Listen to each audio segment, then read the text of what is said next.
بسم الله الرحمن الرحيم.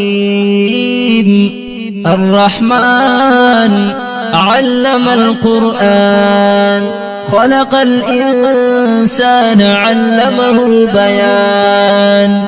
الشمس والقمر بحسبان، والنجم والشجر يسجدان. والسماء رفعها ووضع الميزان، ألا تطغوا في الميزان، وأقيموا الوزن بالقسط ولا تخسروا الميزان. والأرض وضعها للأنام، فيها فاكهة والنخل ذات الأكمام، والحب ذو العصف والريحان. فبأي آلاء ربكما تكذبان؟ خلق الإنسان من صلصال كالفخار، وخلق الجان من مارج من نار. فبأي آلاء ربكما تكذبان؟ رب المشرقين ورب المغربين، فبأي آلاء ربكما تكذبان؟ مرج البحرين يلتقيان، بينهما برزخ لا يبغيان. فبأي آلاء ربكما تكذبان؟ يخرج منهما اللؤلؤ والمرجان.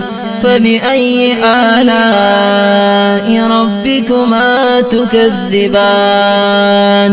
وله الجوار المنشآت في البحر كالأعلام. فبأي آلاء ربكما تكذبان؟ كل من عليها فان، ويبقى وجه ربك ذو الجلال والإكرام. فبأي آلاء ربكما تكذبان؟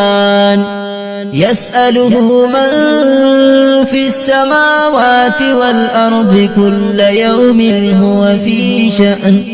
فبأي آلاء ربكما تكذبان؟ سنفرغ لكم أيها الثقلان.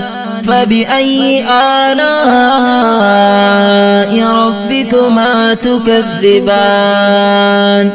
يا معشر الجن والإنس إن استطعتم أن تنفذوا من أقطار السماوات والأرض فانفذوا، لا تنفذون إلا بسلطان.